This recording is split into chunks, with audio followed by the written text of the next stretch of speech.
Last Saturday morning, I got the kids up. Burgess was up, and we were in the car by 8 a.m.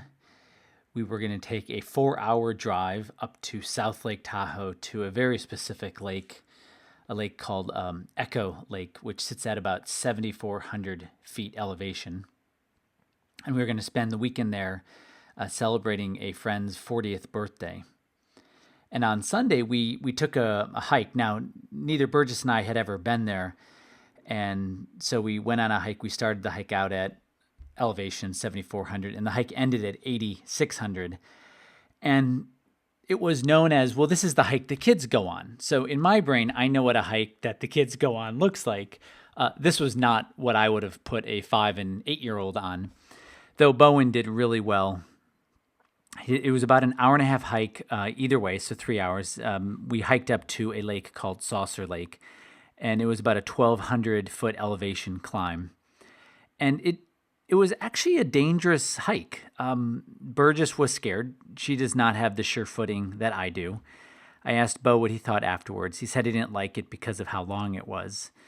And Ever didn't like it either. And in fact, I ended up putting Ever on my shoulders for probably a third of the way up, maybe a little bit more, and about a third of the way down. And this was a very steep hike with, a side that fell off pretty steeply.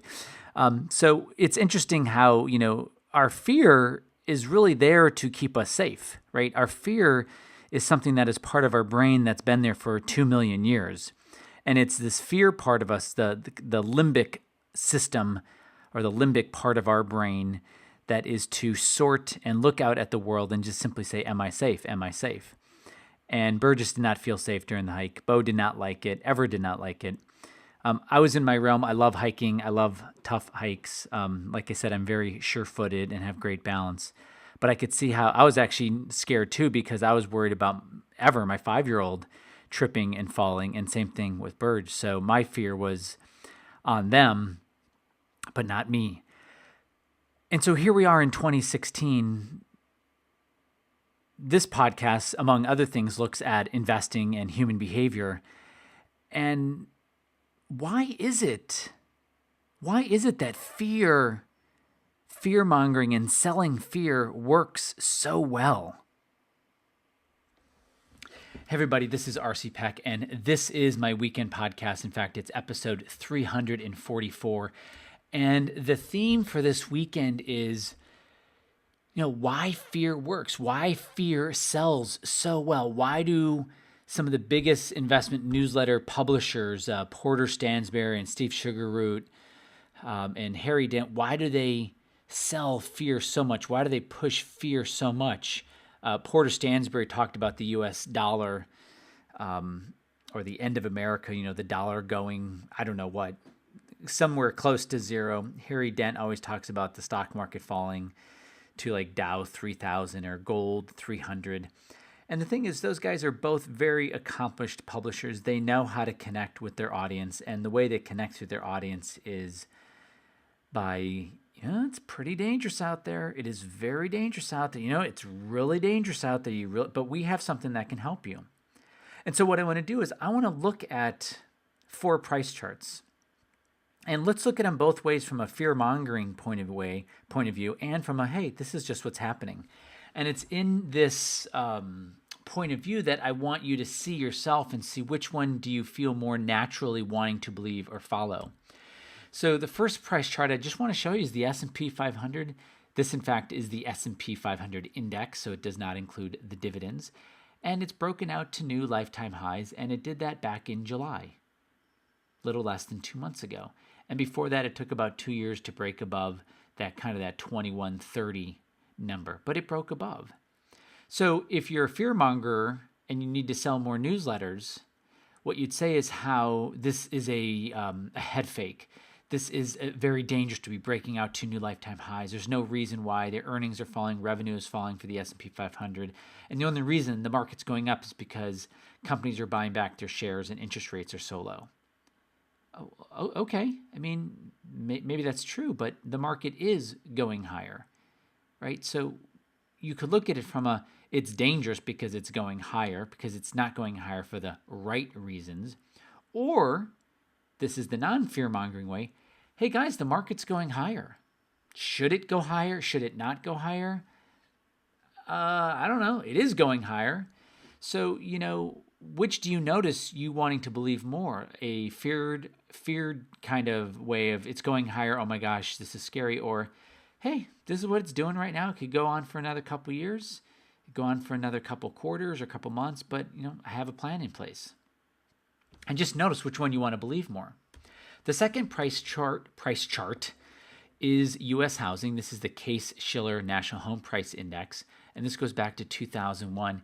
Here in 2006, it hit a high right there of about 207, right? And then it fell, and that was very scary. We had a big recession. It finally bottomed in June of 2012. Sorry, it bottomed in January of 2012. I came out in June of 2012 saying real estate, in fact, has bottomed. And it's going up. And right now, it's about 9% below its lifetime highs from 2006. But guys, today, the yield on the 10-year Treasury is about 1.5%. Back in 2006, is about 4.5%. So it is cheaper today to buy a house than it was back then. And everyone's saying, oh my God, real estate's it's like, look, I get if you say real estate's going to crash, it scares people because it crashed once before. But if you look at a price chart and go, look, borrowing money is the cheapest it's ever been in this country, and we're still below lifetime highs. Which do you want to believe, and then which do you see on the price chart? I see the price going higher and probably wanting to get back to those 2006 highs. What it does there, I don't know yet, but we're about 9 or 10% away.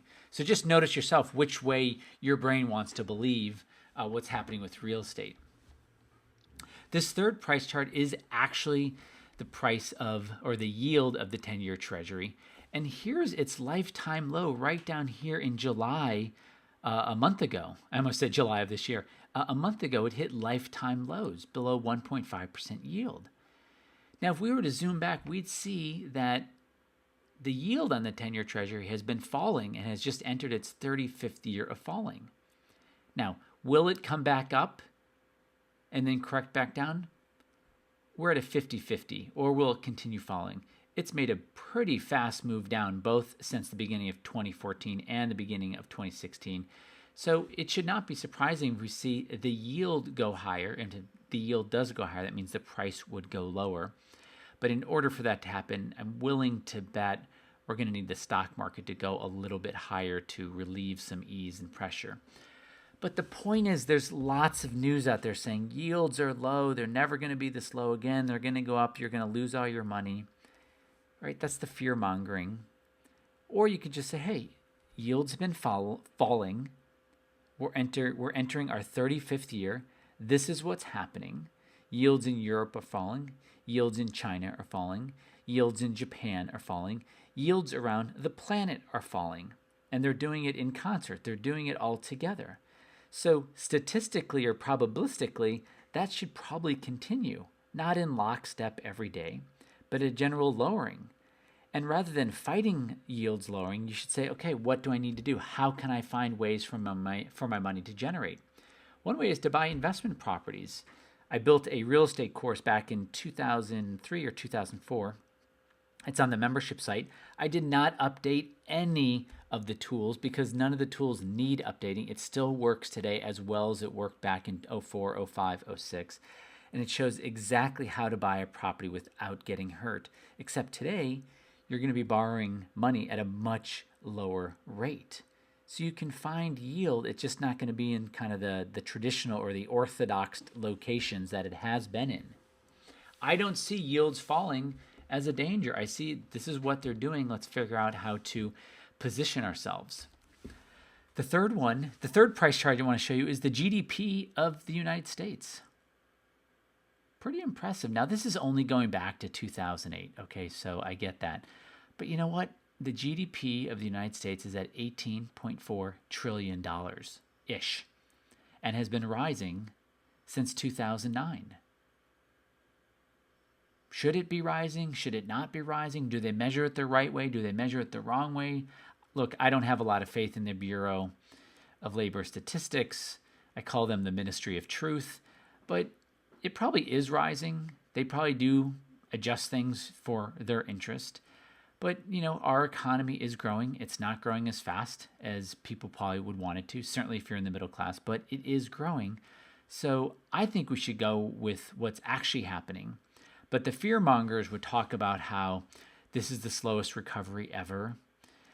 That's not good. What does that mean? And it really puts fear into people, like that jackrabbit you saw, the image I had. Like, what if there wasn't anything to fear from in the stock market? What if you had a process that could manage it for you, right? What if your 2 million year old designed brain was hurting your investing? That's really what hurts people because they don't have a process. Okay, so here's the thing. The fear-mongering is not going to go away. You're not going to change your brain. You've got the brain you have. Congratulations, you're here. Your ancestors had a pretty good idea of what was fearful. They ran away from things with big teeth, right? They were smart, and that's how you got here. But we're not running away from things anymore with big teeth. Today, we're growing our money. We're looking for security. We're looking for freedom. We're looking for more choices. And the way that happens is by having a process. Have a process that looks at the evidence right now. Not evidence from 100 years ago, meaning, well, once it did this, but what is happening right now today? What's happening right now today is the market is going higher. Yields are going lower. GDP is going higher. Housing is going higher. This is happening today. Now you can participate and protect and grow your money, or you can wait for something to change that may not change for quite some time. So what are the takeaways? The first takeaway is you gotta go with what's happening. Now, of course, you don't have to go with what's happening, but look at what's actually happening, and nothing does that better than price charts, right? Today, borrowing money is super cheap. Borrow money, put on an addition to your house, buy an investment property, take $50,000 out of your 401k and put it into the LTEC strategy. Borrowing money today is super, super cheap. Of course, when you borrow it, don't go buy depreciating assets that's like LTEC, one of the strategies that my clients and members use, or market probability, and grow that. Guys, look at what's trending higher. Go with what's actually happening. When something is breaking out to new lifetime highs or new lifetime lows, you know the path of least resistance. The path of least resistance for the Dow Jones and the S&P 500 and for the NASDAQ is higher. That's what's actually happening. Whether you believe it should or not is a separate conversation. Go with what's happening. And then lastly, have a process. And I have noticed most people do not have a process. And it's hurting them. It's actually taxing their life to be diversified and to rebalance, and even to have your big box advisor manage it. I mean, look, your big box advisor, they're going to grow your money, whatever the stock market grows, minus fees, commissions, expenses, and a performance gap. And over time, that's anywhere between a 2 to 3 percentage point difference each year from the S&P. We're talking about a tax that can be measured in multiple years and multiple decades of income. It is a lot of money. Hey guys, thanks for being in my world. This is just another step in helping you protect your future and protect your portfolio. Until next time, this is RC Peck. Hey guys, I'm super excited to let you know I've got 3 trainings. I know, 3 RC. I got 3 trainings coming up. I made some adjustments to all of them. One of them you probably don't even know about. One is the Peak Gold training. If you have been sitting on the sidelines of gold or precious metals and you're concerned or you're not doing it the way you want, the Peak Gold training is going to show you how to do it. I have one of the approaches I have in there. I call it the newsletter killer. It is literally an approach that beats all newsletters. And one of the best things about this strategy, it's not called the Peak Gold strategy, but that you learn about in Peak Gold training is one of the things that I've noticed with all newsletters, they never tell you to get out of everything, because really what you buy them for is to get that monthly story. And even with precious metal newsletters, they're going to keep having you buy ticker symbols even if the gold market turns down, like it was down 012, 13, 14, and 15. I guess no one says 012. And so I'm going to talk about that in the Peak Gold training.